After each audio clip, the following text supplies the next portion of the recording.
Hola, hola, ¿cómo están? Bueno, aquí estamos con Malena para conversar con ustedes de la unidad número 8 del programa. Una unidad que la tenemos dedicada a hablar de desigualdades.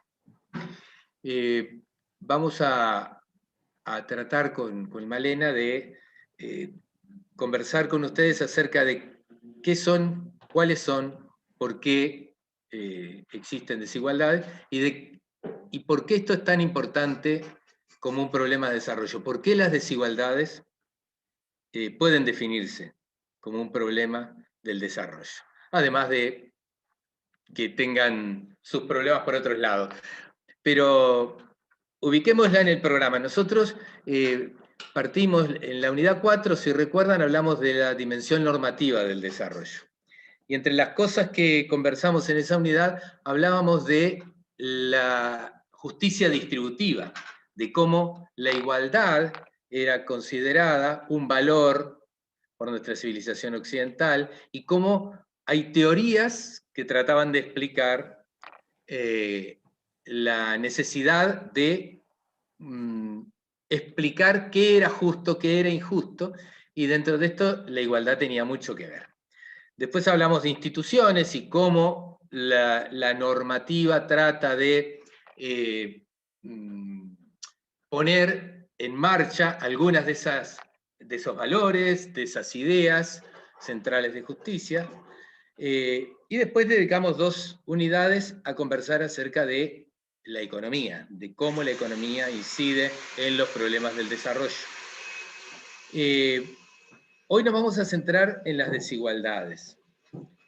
Y en plural las estoy diciendo, aunque allí en la unidad número 8 aparece como desigualdad y desigualdades, y esperemos que a lo largo de esta conversación quede claro por qué hablamos en plural de las desigualdades. Malena, vos que te reías, contame un poquito cuál es el vínculo ese, cuando hablé de la unidad 4.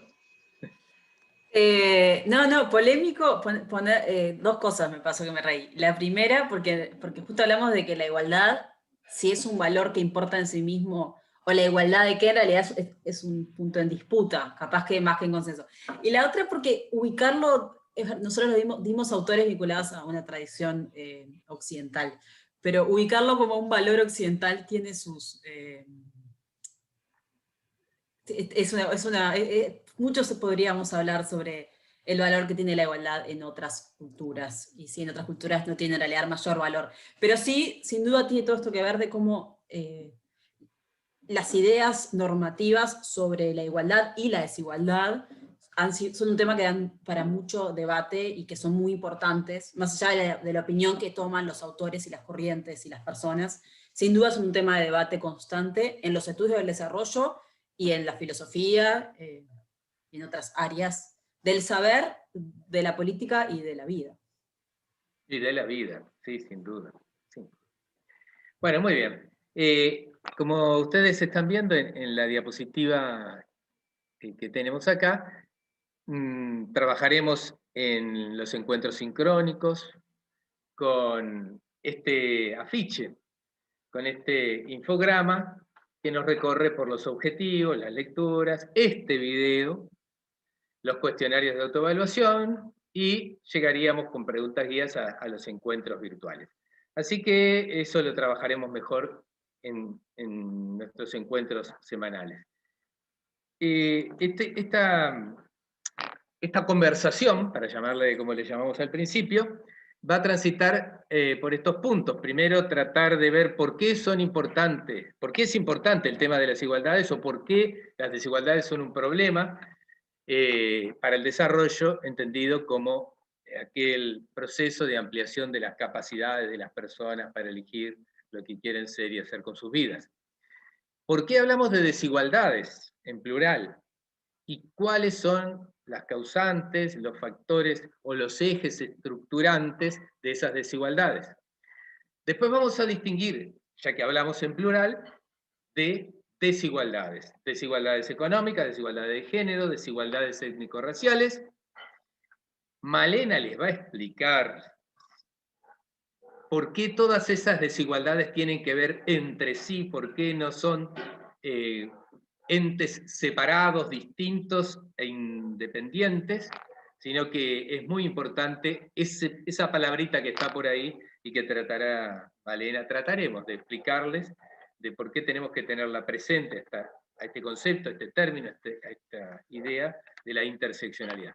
Y cerraremos con instituciones y desigualdades, tratando de vincular este encuentro de hoy con la unidad 5 del programa en el que hablábamos de las reglas de juego. Ya verán por qué. Entonces, ¿por qué cuando entendemos el desarrollo como desarrollo humano, cuando entendemos el desarrollo como ampliación de las capacidades de las personas, el tema de la desigualdad es tan importante? Porque si el desarrollo humano tiene que ver con la ampliación de las capacidades de las personas, es decir, de las oportunidades con que cuentan las personas para elegir entre muchas posibilidades lo que quieren ser o hacer, ¿ah?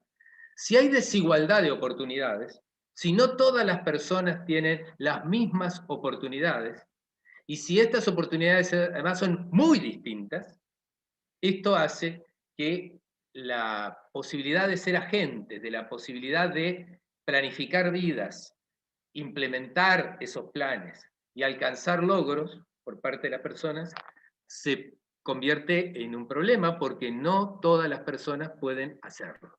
Entonces, para el desarrollo entendido como el desarrollo humano, la desigualdad o las desigualdades en torno a la distribución de capacidades es fundamental. ¿Entendemos lo que queremos decir con distribución de capacidades? Capaz que me podés dar una mano, Malena. ¿Qué es esto de distribución de capacidades? De desigualdad en la distribución de capacidades. Yo creo que ahí hay como varias cosas para que nuestros estudiantes tengan presente, de por qué nos importa las desigualdades desde una perspectiva de capacidades y además desde una perspectiva de desarrollo humano sustentable, que no está acá pero que nos importa. Primero porque piensen que nosotros vivimos en un planeta con recursos finitos.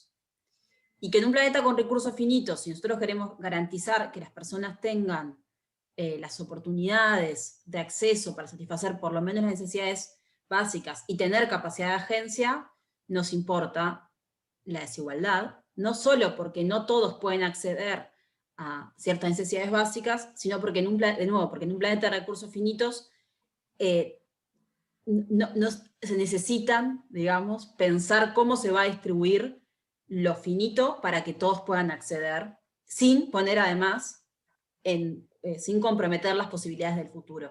Entonces, en ese sentido, las desigualdades nos importan, y además nos importan en particular porque vivimos en un mundo donde las posibilidades de acceso a las mínimas oportunidades para vivir una vida digna se encuentran comprometidas para una parte considerable de la población mundial. En eso no piensen solo en Uruguay, piensen a nivel global cómo esto sucede. Entonces, las desigualdades son un tema muy fuerte en la agenda y entran todavía más como tema de la agenda en tanto somos conscientes de que los recursos, por lo menos al día de hoy, los recursos que tenemos son de un planeta y de forma finita. Sin duda. ¿Te acordás que en el informe sobre desarrollo humano 2020 que les propusimos a los compañeros, a los estudiantes en la prueba, se hablaba justamente del reparto de la torta? Bueno, ese reparto desigual de la torta, ese problema de cómo se reparte la torta, es uno de los temas que aquí nos van a ocupar. Avancemos. Especialmente eso, en un planeta que sabemos que la torta no puede crecer indefinidamente. Bien, bien, bien.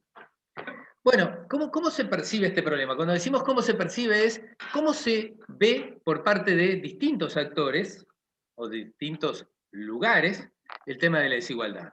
Ustedes saben que la Agenda 2030 para el Desarrollo, lo hemos conversado, tiene 17 objetivos de desarrollo sostenible y dentro de esos 17 objetivos hay 2 dirigidos focalmente a tratar el tema de la desigualdad.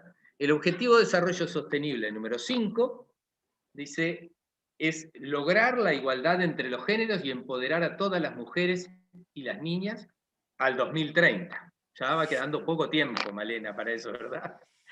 Se nos van pasando los No sé años. por qué, pero no la veo. No la ves, ¿no? Yo, no, está bravo.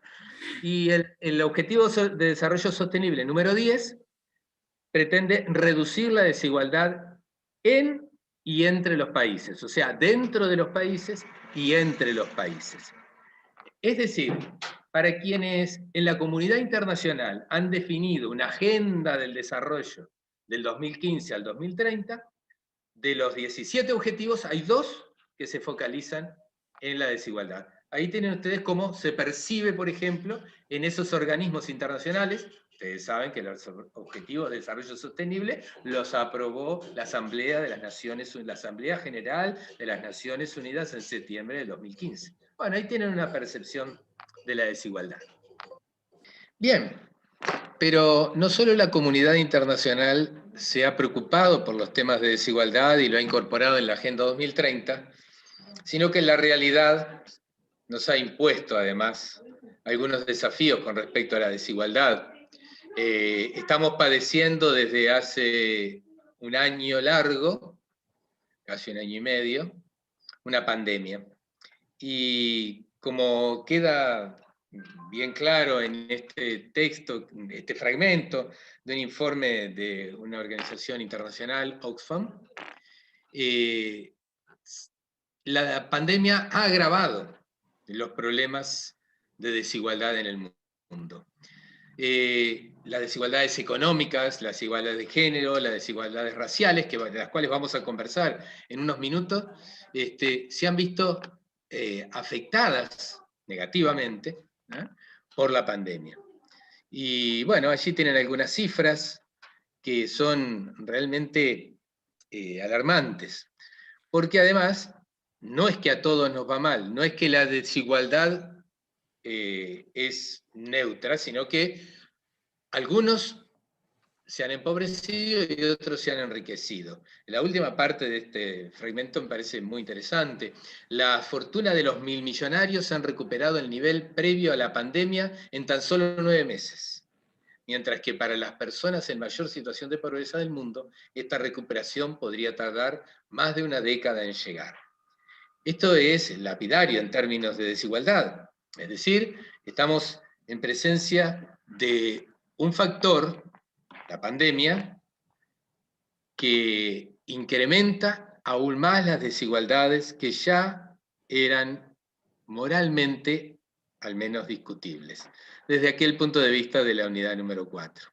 Entonces, todo esto arrancaba diciendo cómo se percibe la desigualdad. Bueno, los organismos internacionales, como las Naciones Unidas, ven la desigualdad tan importante que 2 de los 17 objetivos de desarrollo tienen que ver con la desigualdad. Pero además, la realidad nos impone, a través de la pandemia, problemas mucho más graves de los que teníamos respecto a la desigualdad. Eso sí, 2 millones los pasamos a rato. En muerte siempre van quedando Sí, atrás, lamentablemente. exactamente, exactamente. Los artículos. Buenísimo. Bueno, y entonces nos preguntábamos al comienzo de esta conversación, ¿por qué hablamos de desigualdades? O sea, el plural. ¿Por qué en plural? Porque la desigualdad tiene muchas manifestaciones, se expresa en muy distintos ámbitos, tiene muy distintas causantes o tiene diversos factores estructurantes, como dice por acá, o ejes estructurantes. La CEPAL, de quien hablamos en la unidad número 7, dice que la desigualdad implica aspectos económicos, sociales, políticos, culturales, y de tal manera, así como hablamos desde el comienzo del curso de la multidimensionalidad del desarrollo, bueno, para entender las desigualdades tenemos que tomar en cuenta muchas dimensiones también. Y rápidamente nos vamos a meter con esto en nuestra conversación de hoy. A ver.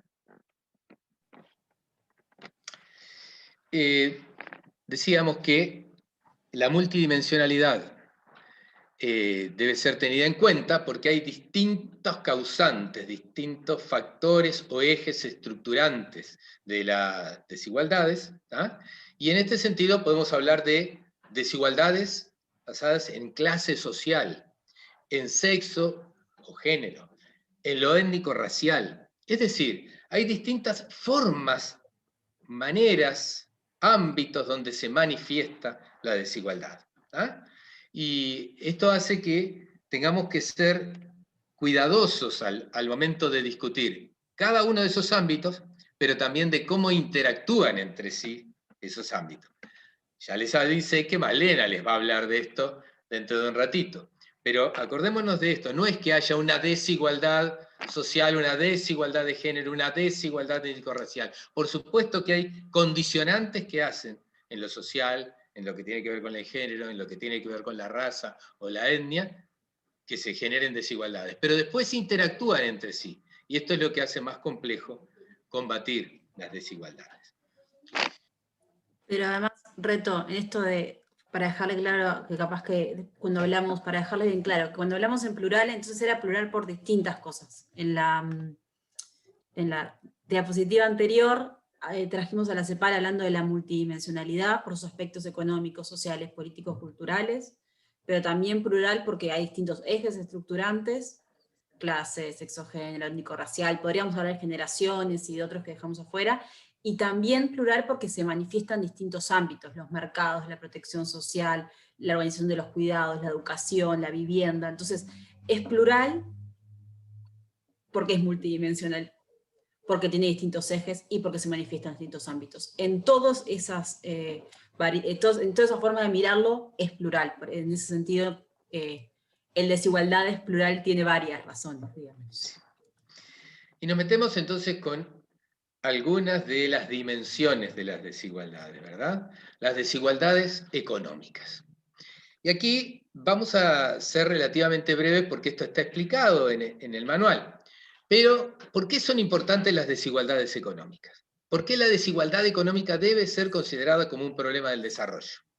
Bueno, hay un informe internacional sobre el llamado Informe sobre la Desigualdad Global del año 2018, que dice, este párrafo parece ser interesante, porque no está escrito desde el punto de vista de que quienes tiran piedras sencillamente, sino de que quienes quieren defender los equilibrios sociales actuales. Y en ese sentido también se entiende que si la desigualdad no es combatida, no es enfrentada, no es mitigada la desigualdad, fíjense lo que dice al final, esto puede llevar a todo tipo de catástrofes políticas, económicas y sociales. Esto no lo están diciendo unos pocos que andan por ahí tirando piedras porque están en contra de la desigualdad por una cuestión ideológica exclusivamente.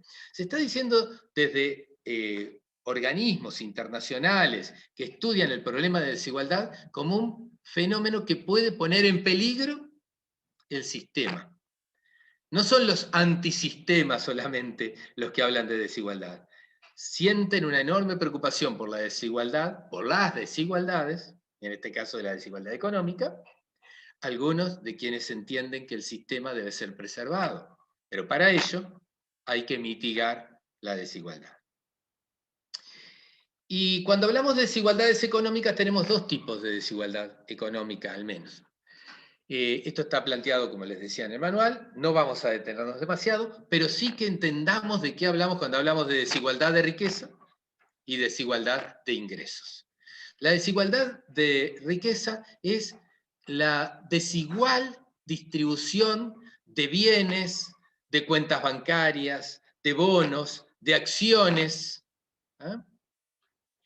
Es decir, hay una desigualdad que tiene que ver con lo que las personas tienen, la cantidad de bienes, de cuentas bancarias, de bonos, o del tamaño de los bienes, del tamaño de las propiedades, del valor de esas propiedades que tienen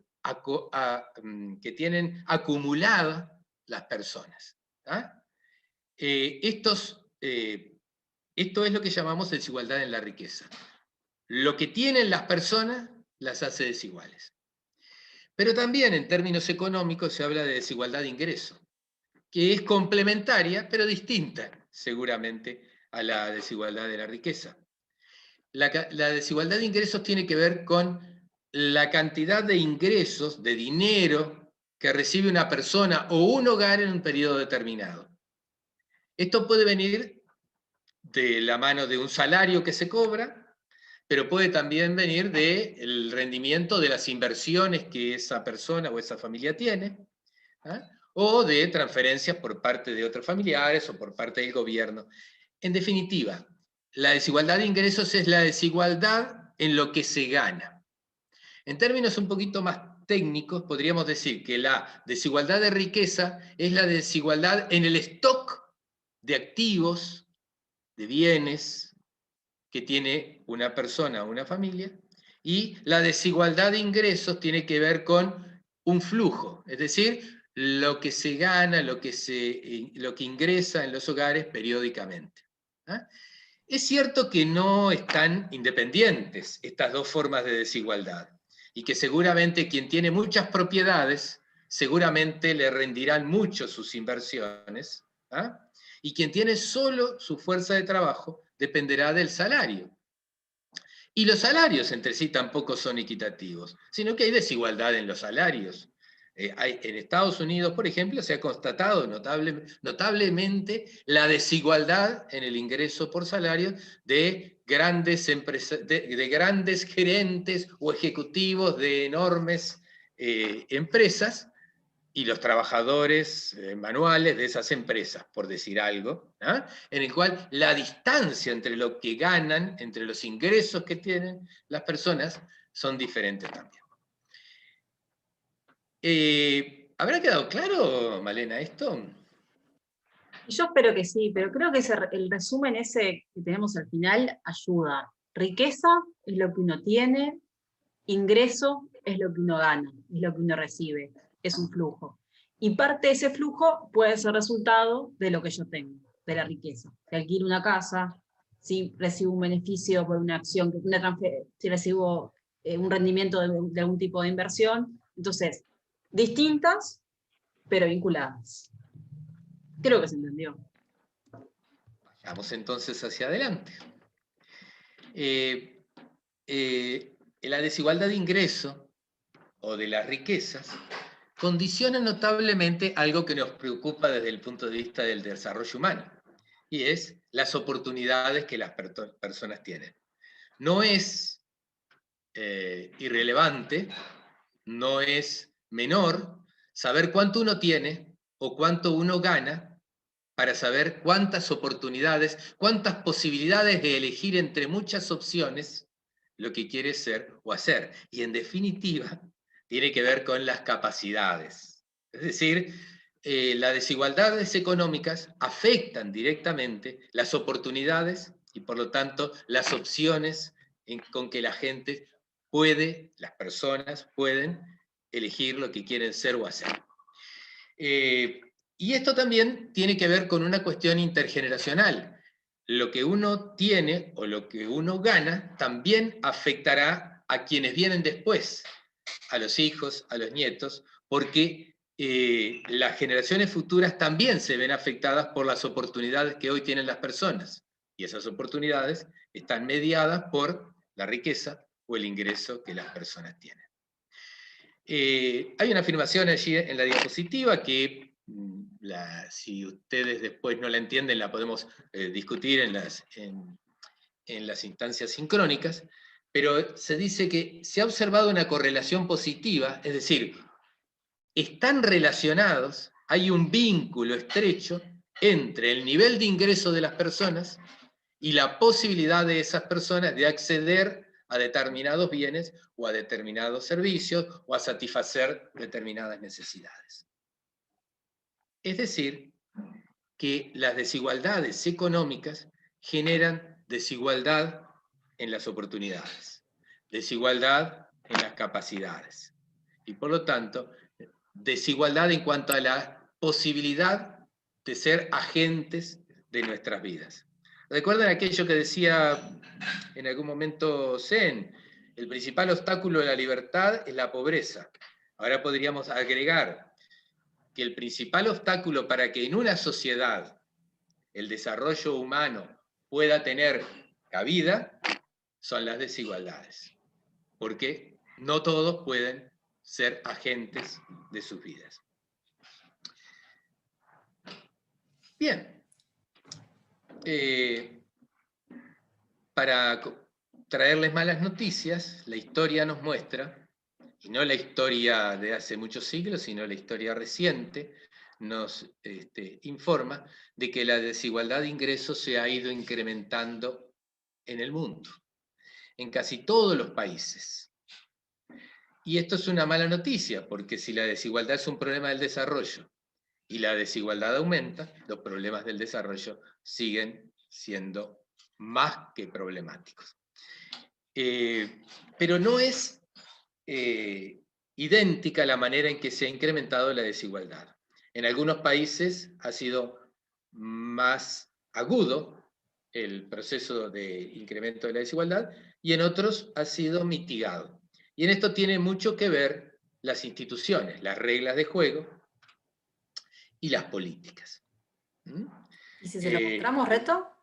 ¿Cómo? ¿Y si se lo mostramos? Así no tienen que confiar tanto en nuestra palabra. Vamos arriba, adelante, adelante. Miren, mostrémoslo, ahí está, ahí tienen. Miren ustedes el gráfico de la izquierda. El gráfico que dice participación del 10% de mayores ingresos en el mundo entre 1980 y 2016. A ver si leemos bien este gráfico.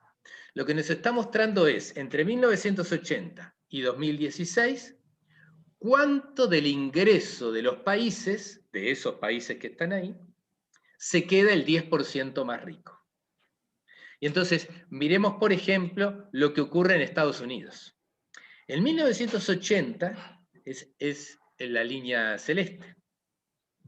En 1980, el 10% más rico de los estadounidenses se quedaban con el 35% de la riqueza los canadienses. De los Estados Unidos. ¿Cómo? Los estadounidenses y los canadienses. Canadá, perdón. Estados Unidos y Canadá. América del Norte.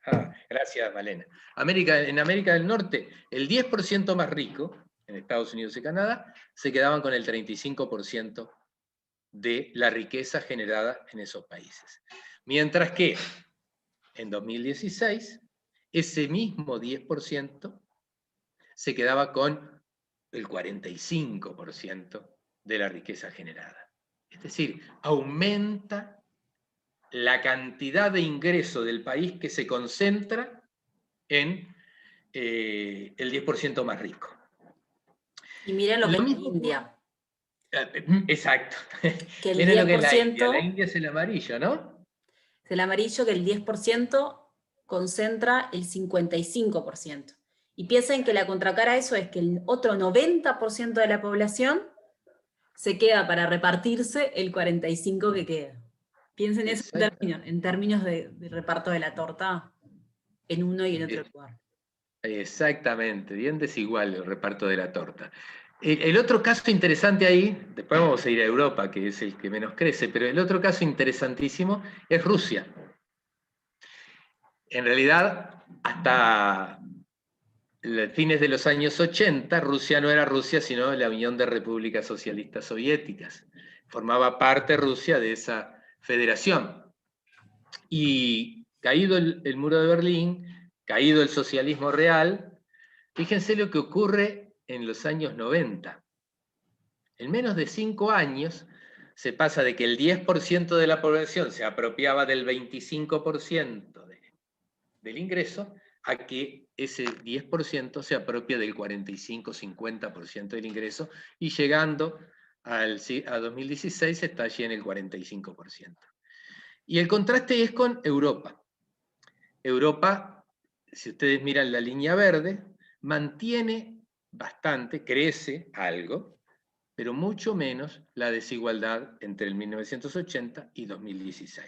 Dicen los europeos que esto tiene que ver con que ellos sí tienen políticas redistributivas, esto es, de que aplican políticas para que la riqueza generada se distribuya más igualitariamente. Y el otro gráfico, para ir rapidito, es más irritante todavía, por lo menos a mí me irrita más, Malena. Lo que está marcando la línea roja es con cuánto del ingreso mundial se queda el 1% más rico del mundo.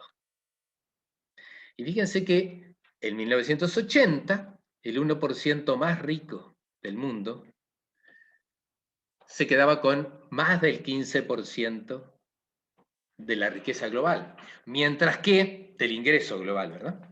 Mientras que, hacia 2016, esto había subido al 20%.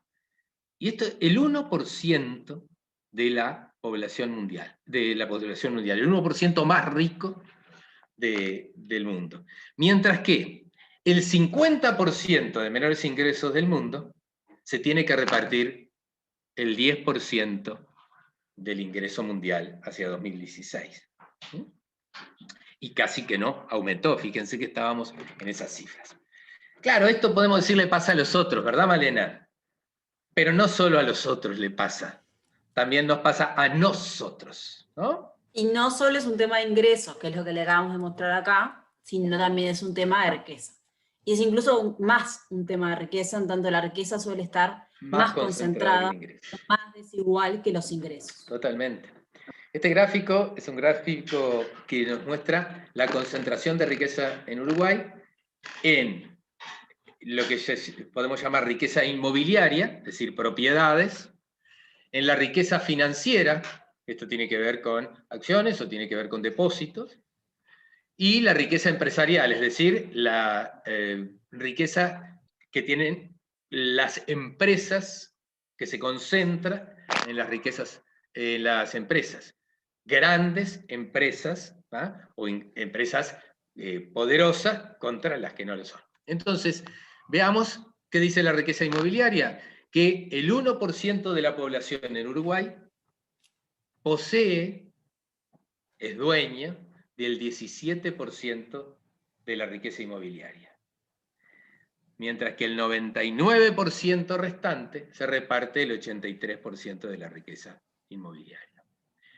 Esto se agrava muchísimo cuando uno mira la riqueza financiera, en que el 1% se apropia de casi el 80%, el 79% de la riqueza financiera en el país, mientras que el resto de la población, el 99%, se tiene que repartir el 21%. Y más concentración hay en la riqueza empresarial, donde el 1% se apropia del 99% de la riqueza empresarial. Y el resto, el 99%, se tiene que repartir el 1% de la riqueza empresarial.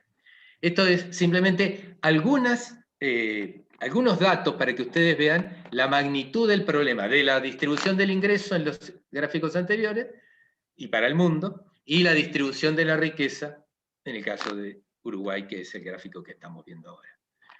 La riqueza y el ingreso son fuente de desigualdad.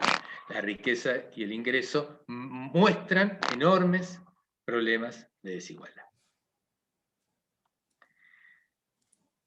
Seguimos. Empezamos hablando entonces de desigualdades económicas. Ahora nos vamos al siguiente tema, que es hablar un poco de las desigualdades de género. En tanto, otro de los ejes estructurantes de las desigualdades en nuestras sociedades. Y acá empiezo como... Todos ustedes habrán escuchado la palabra género antes de ver este video, pero a veces se usa mucho y no siempre una definición conceptual al respecto de qué es el género está tan clara. Y lo que hacemos acá en realidad es traerles una definición de dos autoras de lo que sería el sistema de género. Hay de todo esto hay muchísima literatura, muchísimas definiciones, muchísimas conceptualizaciones. En el curso le traemos una conceptualización sobre lo que vendría a ser el sistema de género. Y estas autoras definen el sistema de género como el conjunto de prácticas, símbolos, estereotipos, creencias, normas y valores que se elaboran en una sociedad a partir de la anatomía genital externa y que da un sentido a las relaciones personales. Eso quiere decir, en las sociedades hay creencias, normas, valores, prácticas, símbolos que son distintos en base a algunas características que tenemos las personas y en particular a nuestra anatomía genital externa, a partir de las cuales la sociedad construye un montón de cosas. Y esto se conforma como un sistema de poder estructurante de las relaciones humanas. Por ahora estoy diciendo de una forma reconceptual, ahora lo bajamos un poquito, ¿no?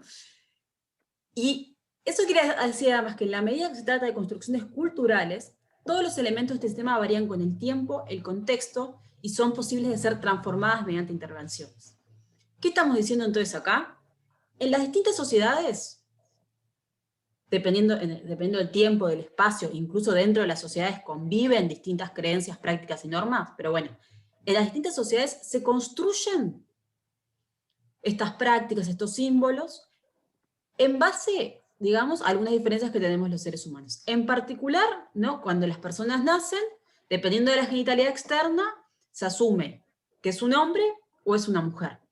A partir de eso, recae sobre estas personas un montón de expectativas y de creencias diferenciadas.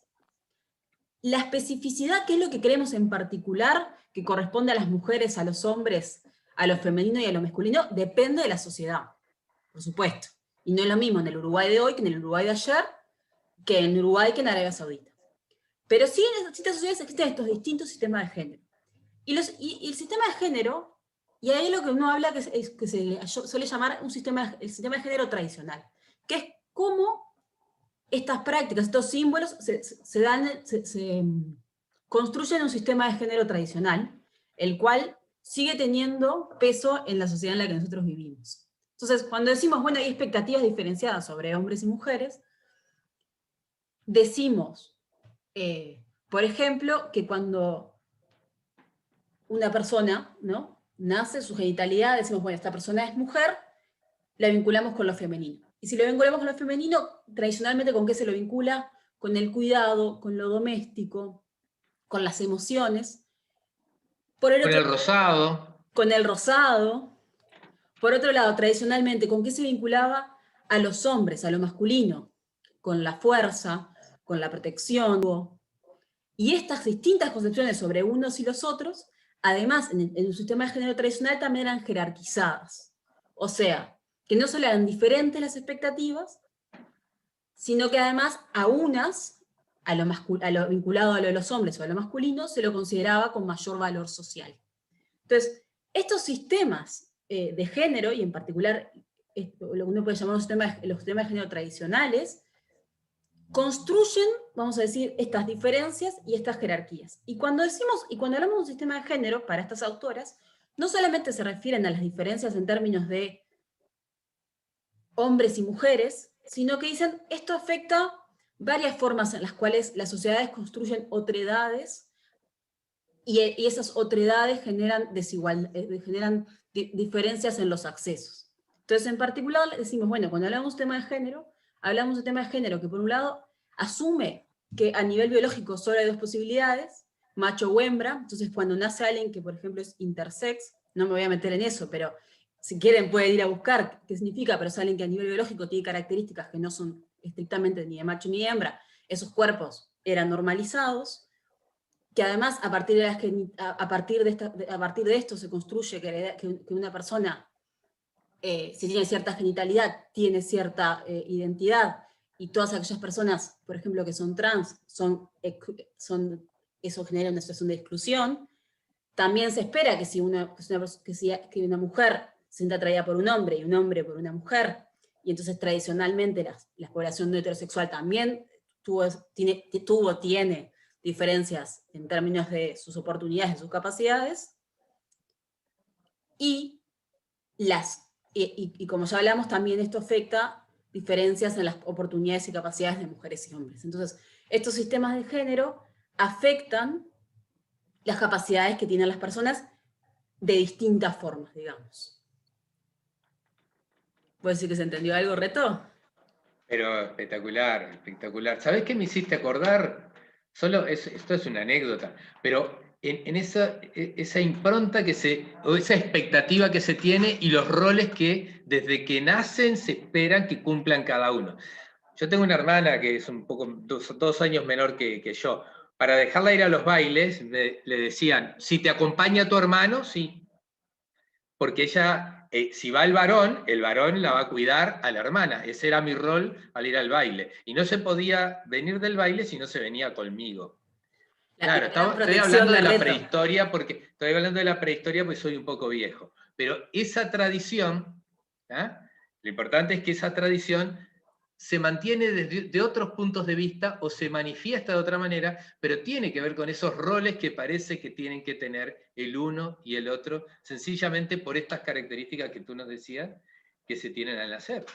Claro, depende de la sociedad, tú lo dijiste, de hace 10 años, 20 años atrás era distinto a lo de hoy, pero siguen manifestándose de una manera o de otra estas desigualdades, que no son solo diferencias, ¿verdad, Malena? Porque ahí hay una pregunta que a veces me han hecho los estudiantes, ¿no?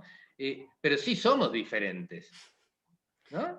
Y entonces, ¿es lo mismo diferentes que desiguales? Bueno, en el manual tenemos un recuadrito, ¿no? Una de las cosas que busca explicarlo, y para explicarlo lo hicimos con un ejemplo de una diferencia que en nuestras sociedades no suele generar grandes desigualdades, pero en otras sí, que es algunas personas tenemos una mano más habilidosa que otra, que es la izquierda o la derecha, ¿no? Entonces, en algunas sociedades, las personas cuya mano más habilidosa era la izquierda, eso es una diferencia, ¿no? Hay personas que tienen una mano más habilidosa y una de otra. En nuestras sociedades, eso incluso le ponemos una identidad. Uno puede ser zurdo o puede ser diestro.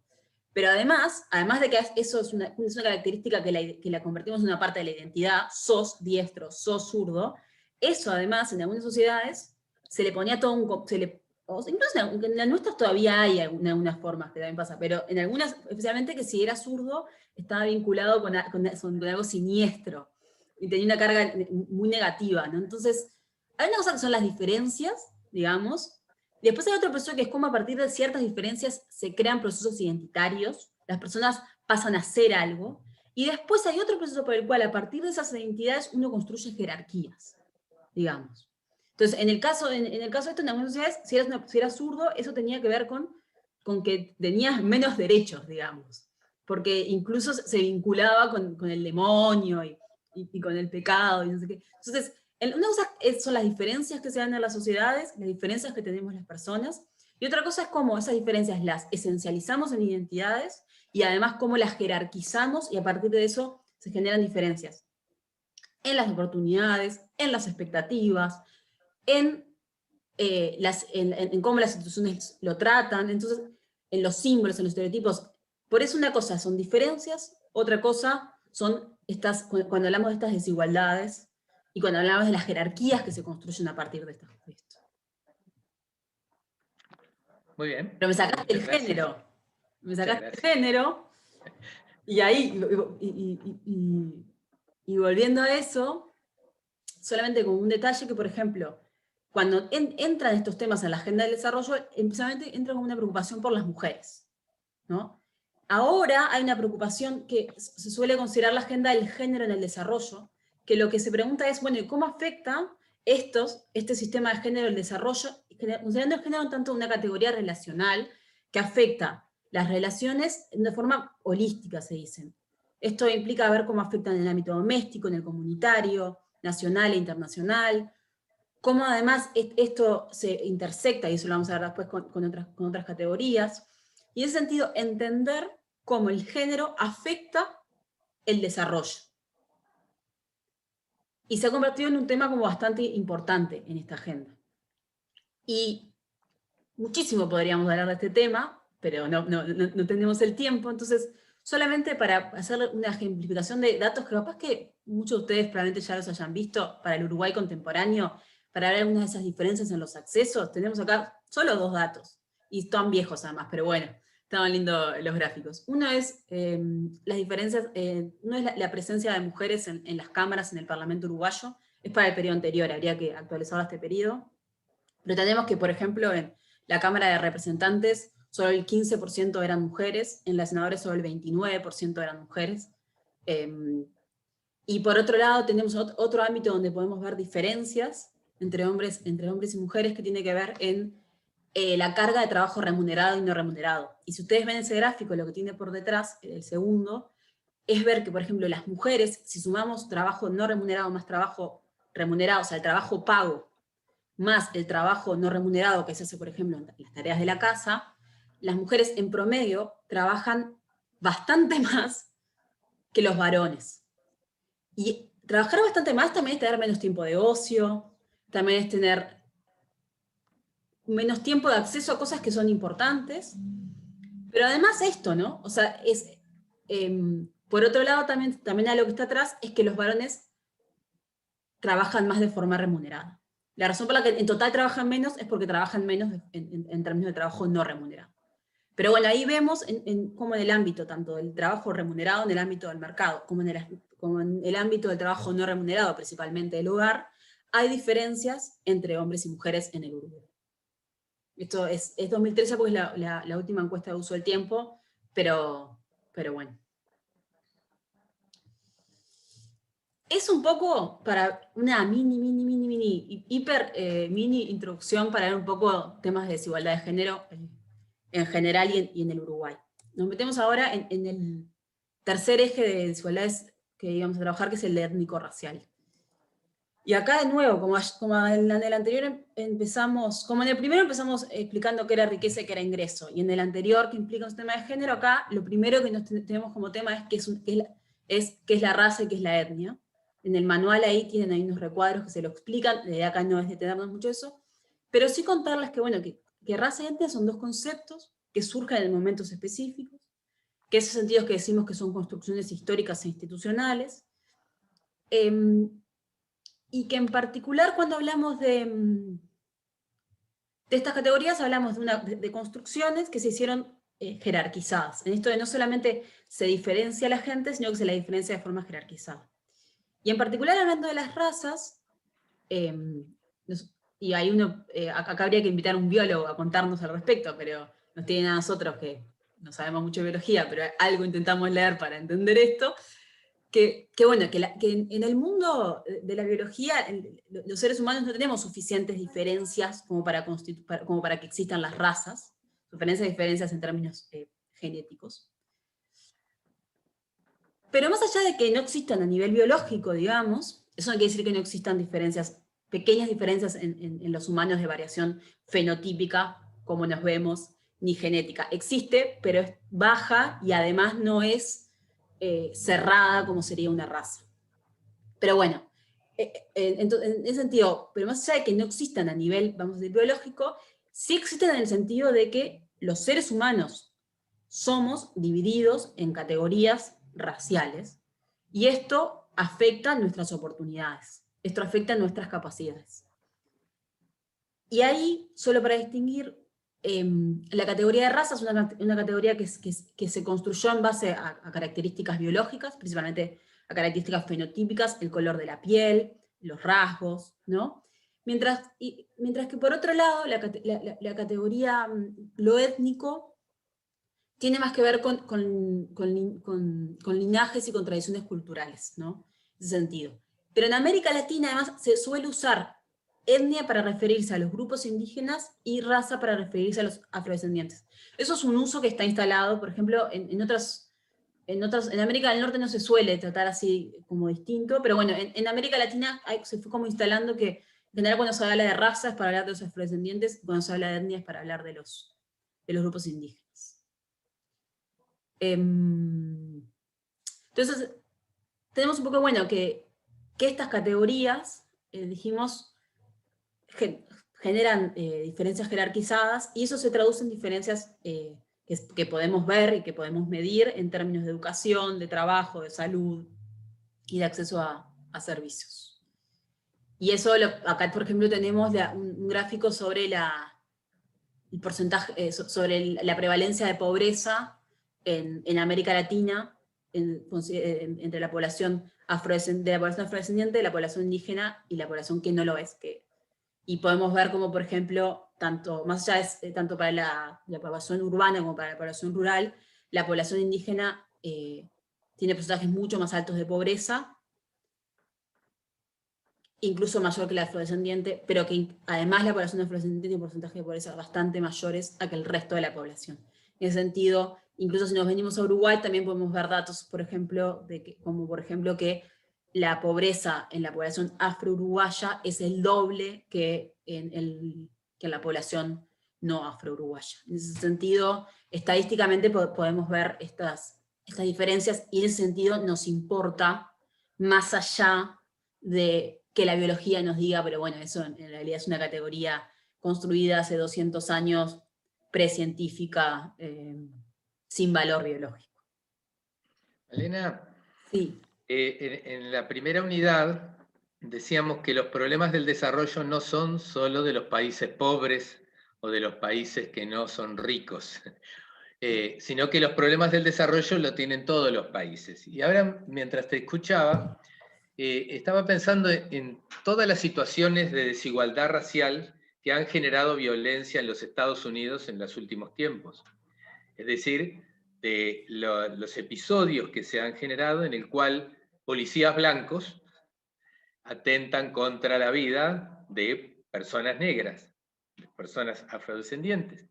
Y esto es un problema complicado para Estados Unidos, que ha llevado a inseguridad, ha llevado a inestabilidad, a descontento, y estamos hablando de un país que no tiene problemas de riqueza, no tiene problemas de ingresos, no tiene problemas su economía en el sentido de que es una economía pobre. Porque uno piensa cuando miramos América Latina, en estos gráficos, por ejemplo, que claro, el problema de los indígenas en América Latina, o el problema de los afrodescendientes en América Latina, tiene que ver con que son países pobres y entonces los más pobres todavía son negros. Pero en Estados Unidos no es que sea un país pobre. Y sin embargo allí también está el tema racial muy fuerte, el tema étnico-racial muy fuerte y generando problemas al desarrollo por la inestabilidad, por la situación de violencia, por la falta de libertades o la discriminación que se genera por esto que vos decías, algunos rasgos fenotípicos, algunos rasgos del aspecto de las personas que hace que éstas sean objeto de tratamiento diferencial, negativamente diferencial por parte de las autoridades, por ejemplo. Una cosa que se me vino mientras estábamos hablando, porque claro, al mirar el gráfico pensando en América Latina, uno piensa que esto puede ser un problema de América Latina. Y cuando escucha la información o mira en las redes sociales o mira en internet lo que ha ocurrido en los últimos tiempos en Estados Unidos, realmente es un problema general, ¿no? No solo en Estados Unidos, pero... Sí, no solo en Estados Unidos. Claramente, además, la situación en Estados Unidos ha puesto el tema en la agenda también en otros países, que si no, no lo pondría. Lo que pasa cuando las cosas pasan en el centro imperial, que también generan que entren ciertos temas en la agenda. Y entre otras cosas, a veces sirven para, por ejemplo, poner este tema en la agenda en países como Uruguay, donde tradicionalmente los temas de la desigualdad étnico-racial no han sido un tema en agenda. No han sido un tema de agenda en la academia, no han sido un tema de agenda a nivel público. O sea, ya hace varias décadas que está más presente en la agenda, pero no es un tema que se encuentra tan en la agenda como las desigualdades económicas. Incluso no tan en la agenda como se encuentran las desigualdades de género en los últimos años.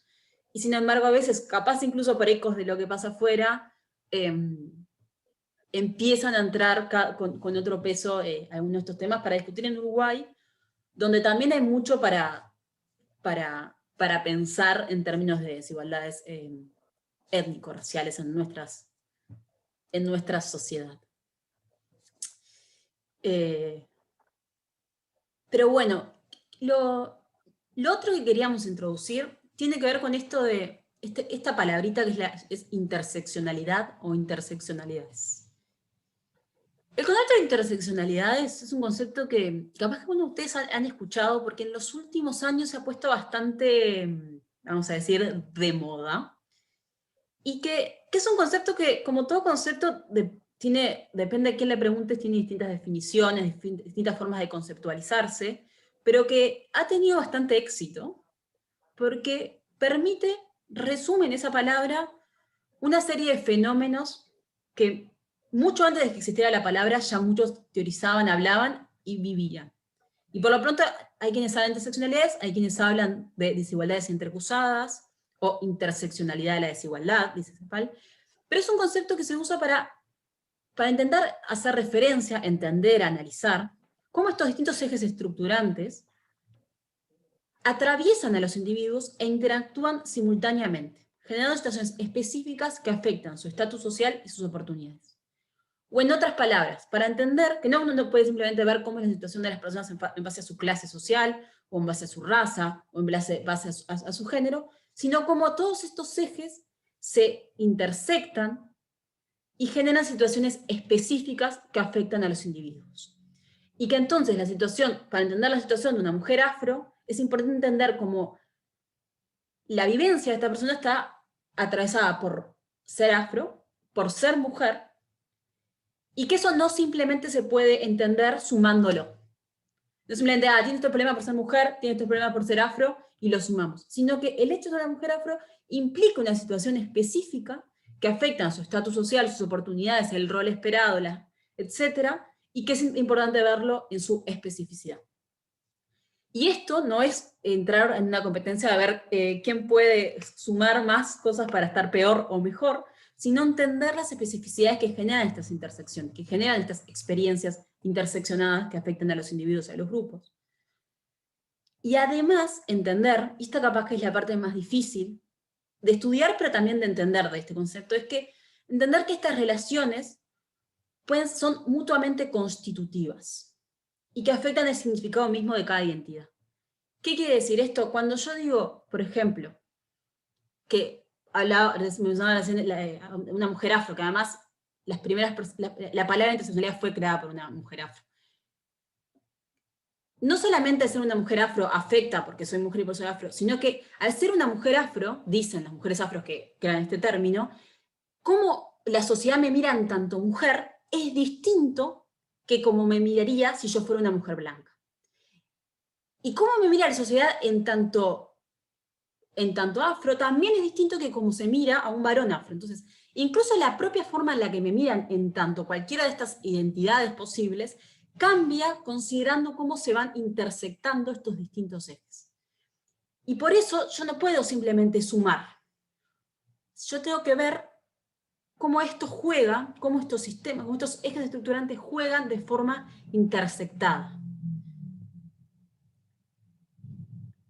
En ese sentido es un concepto que ha permitido como un diálogo para pensar en estos temas y en la experiencia concreta de la vida de la gente, ¿no?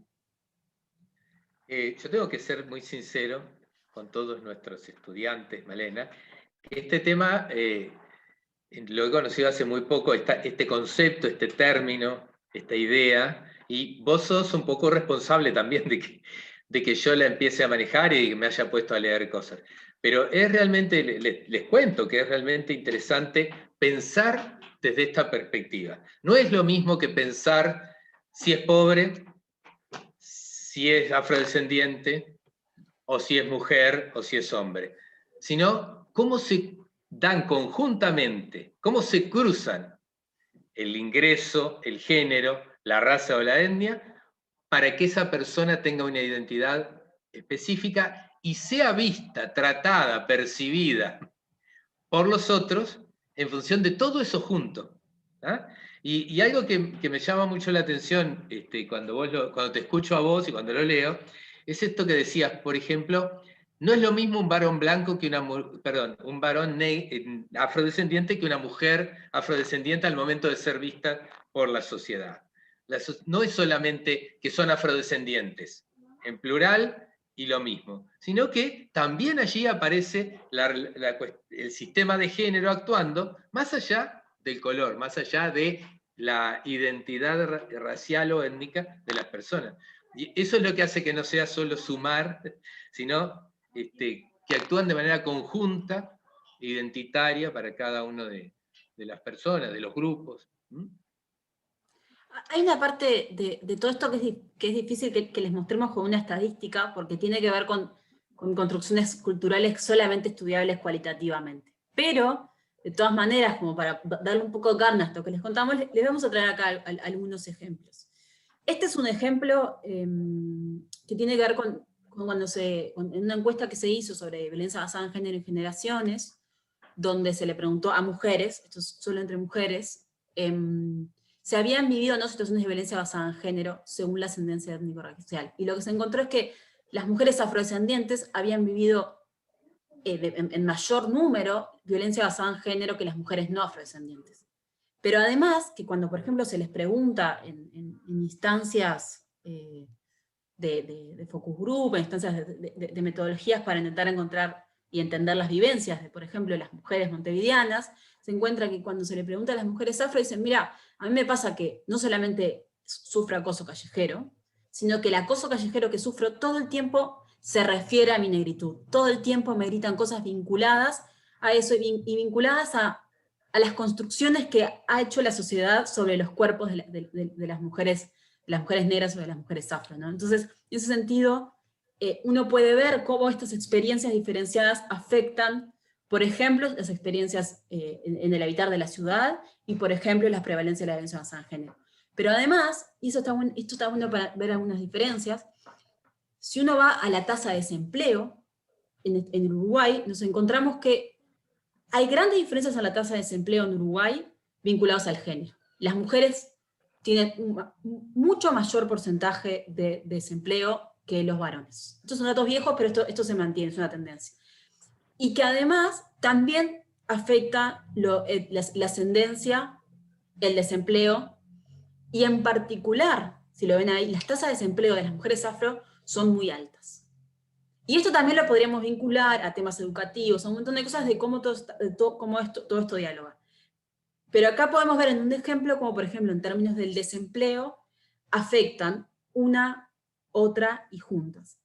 Pero además que, por ejemplo, si nos vamos a la pobreza, nos encontramos que las diferencias de género no son tan importantes para explicar la prevalencia de la pobreza, en tanto no hay tantas diferencias entre varones y mujeres, hay pero pocas, pero sí es muy importante la ascendencia, habiendo fuertes diferencias entre la población afrodescendiente y la población no afrodescendiente. Esto, tres gráficos que les mostramos sobre tres temas distintos, y en algunos donde podemos ver, bueno, acá juega más uno, acá más otro, son solo ejemplos de cómo para entender cualquiera de estos temas es importante considerar distintos ejes estructurantes. Y les podríamos haber traído otros. Este curso siempre lo que hace es un recorte. Si les mostráramos la tasa de desempleo de la población joven en este país general y considerando estas variables, tendríamos también un montón para decir en torno a las desigualdades. Acá les presentamos sobre alguno y después este concepto que sirve para tener una mirada de forma conjunta y de forma que logre ver cómo una afecta a la otra e interactúa. Dicho esto, ya entramos en la recta final de esta conversación. Se nos ha ido más larga de lo que habíamos planificado, ¿verdad, Siempre Malena? lo mismo, Reto. Siempre lo mismo. Vamos a cerrar simplemente tratando de vincular esta unidad 8 con la unidad 5. En la unidad 5 hablamos de instituciones como reglas de juego formales e informales. Y lo que queremos hacer al cerrar esta unidad es ver cómo las instituciones pueden contribuir a que esos ejes estructurantes generen más desigualdad o a mitigar lo que esos ejes estructurantes pueden afectar a la desigualdad. Las reglas de juego formales o informales, que a eso le llamamos instituciones, ¿ah? Son fundamentales para entender por qué hay desigualdad a veces, por qué no se reduce la desigualdad a veces, o por qué se pueden conseguir algunos avances o mejoras en términos de abatir o bajar la desigualdad. ¿Ah? En ese sentido, recordemos aquel grafiquito de hace un rato en el que teníamos a distintos países y cómo había evolucionado la desigualdad de ingresos en los últimos 3 décadas y media. Y decíamos, una cosa era Estados Unidos y Canadá, y otra distinta era Europa. Y yo les comentaba ahí, Europa dice que ellos tienen menos desigualdad porque hacen políticas para bajar la desigualdad, para mitigar la desigualdad, o políticas que distribuyen mejor el ingreso o la riqueza. En definitiva, cuando hablamos de instituciones formales, hay normas, leyes, decretos que ayudan a bajar la desigualdad o por el contrario, pueden haber leyes que mantienen o incrementan los problemas de desigualdad de los países. Pero no solo las reglas formales importan, sino también las reglas informales, las instituciones informales. Uno puede establecer normas, reglas, leyes formales para tratar de mitigar la desigualdad. Y sin embargo, puede seguir ocurriendo lo que Malena nos contaba recién acerca de la mujer afrodescendiente. Se le puede seguir gritando en la calle, se le puede seguir haciendo ver su carácter de mujer y su negritud desde el punto de vista del macho que se dirige hacia esa persona, pero que se dirige a esa persona que no solo es mujer, sino que además tiene una característica étnico-racial distinta a la de quien habla. En definitiva, hay reglas formales e informales, como estudiamos en la unidad número 5, y estas pueden crear desigualdad, pueden mitigar desigualdad. Aquí hay un problema, y esto es una pregunta que dejo abierta, pero que Malena seguramente va a recoger el guante, y es que a veces las reglas, las leyes que se crean para mitigar la desigualdad, se hacen tratando de discriminar positivamente a las personas que pueden verse afectadas, por ejemplo, en términos de desigualdad de género, o de raza, o de etnia, ¿ah? Y a eso se le llama a veces acciones afirmativas. Por ejemplo, hace unas pocas horas se hizo el sorteo para los salarios de emergencia que se van a otorgar en las intendencias para paliar la situación de desocupación. Y, por ley, hay que establecer un cupo para afrodescendientes, ¿ah? Un grupo para las personas trans. Es decir, Y un se cupo para las trata... personas en situación de discapacidad. Y en situación de discapacidad. Es decir, ¿se acuerdan de Rawls? Si una situación beneficia a los más perjudicados, esto puede ser justo. Entonces, se actúa de esa manera con acciones afirmativas, tratando de que aquellos que podrían verse más perjudicados, los voy a tratar diferentes a los demás. Esto ha sido muy discutido desde los movimientos que luchan contra la desigualdad de género, contra la desigualdad étnico-racial, o inclusive en el tema de la discapacidad, porque puede ser entendido como una forma de tratar de manera discriminada o de inclusive de amplificar el estigma que puede haber respecto a las personas por tratarlas diferentes, ¿ah? Como inferiores, como que hay que darles una mano porque son distintas, porque son inferiores, porque no tienen las mismas propiedades que tienen la mayoría.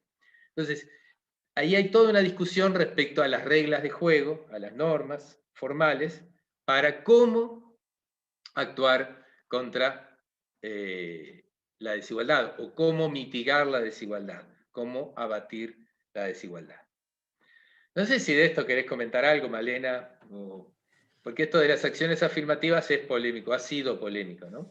No, yo creo que sí hay como dos cosas que está bueno como entender. Una tiene que ver con lo que muchos le llaman la paradoja identitaria, que es esto de que si nosotros estudiamos una sociedad y encontramos que hay diferencias, por ejemplo, entre la población por ejemplo, su género, ¿no? y yo decía, bueno, entonces voy a tomar políticas específicas, dado esta diferencia, eso me lleva a inevitablemente tomar esa categoría social que generó esas diferencias en la sociedad como una categoría válida para generar diferencia. Entonces, la única manera que yo tengo, si quiero tomar medidas, y no solamente las acciones normativas, si por ejemplo quiero ver mis diferencias y por ende haré una pregunta en el censo sobre un tema, digamos, yo también en ese momento estoy reafirmando, reforzando, utilizando esa categoría esa categoría con la cual se construyeron diferencias. Y eso tiene que ver con una situación medio paradojal, que la única manera de visibilizar algo e incluso tomar medidas como las acciones afirmativas es reafirmar esa diferencia en base a lo cual se construyeron estas jerarquías, y de esa manera reforzando esta esencialización de la identidad que se construyó en la sociedad. Y eso es tan inevitable como complejo y discutido y debatido. Y si es debatido cuando estamos hablando de, por ejemplo, si preguntar ascendencia étnico-racial en el censo, que es un tema que en Uruguay se ha debatido y ha cambiado, depende del momento histórico, más todavía lo es cuando estamos hablando de, por ejemplo, el acceso a los jornales solidarios entre acción afirmativa. Y más allá de todo el debate que tiene que ver con la discusión también del 4, de justicia distributiva y todo eso, es importante que no sea la posición que uno pueda tomar al respecto, entender cómo todo esto se vincula a distintas concepciones de justicia, pero también a formas de ver qué hacemos frente a sociedades donde las personas tenemos diferentes oportunidades en función de algunas diferencias sobre las cuales se construyeron identidades, sobre las cuales se construyeron jerarquías, y que las sociedades tienen un montón de desafíos en torno a qué hacer como eso. Y algunas de esas formas de intentar lidiar con eso pueden ser intentar aplicar políticas universales para todos, pero que van a afectar más a quienes están más abajo, o aplicar políticas específicas. Y eso es siempre como todo un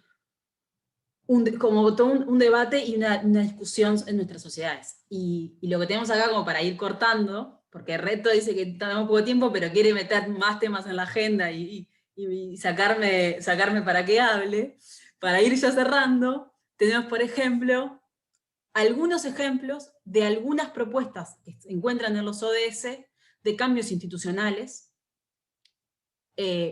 para disminuir la desigualdad. Y la primera, si ven, en realidad es la aplicación de políticas universales que afecten a todo, pero que presten particular atención a algunas poblaciones desfavorecidas y marginadas. Entonces, en esto, entre aplicar políticas que realmente sean universales o políticas focales para ciertos grupos, hay como mucha discusión, pero son parte del menú de opciones que, por ejemplo, los ODS señalan a la hora de cambios institucionales para buscar la reducción de la desigualdad. No vamos a leer ninguna de las otras más, queda en la diapositiva, ustedes miren, léanla, son distintas recomendaciones que hay de parte de en los Objetivos de Desarrollo Sostenible para poder alcanzar las metas que están planteadas hacia el 2030 para disminuir la desigualdad o para empoderar a las mujeres, a las niñas y poder llegar a terminar o por lo menos mitigar las desigualdades de género. Y vamos a cerrar. Ahora sí, de verdad, volviendo a empezar. Vamos a terminar volviendo a empezar.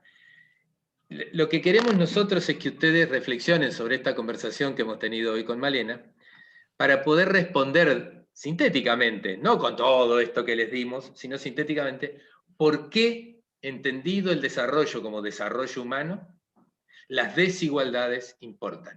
¿Por qué las desigualdades son un problema del desarrollo si entendemos el desarrollo como desarrollo humano? Y para agregar lo que dijo Malena, como desarrollo humano sustentable. ¿Mm?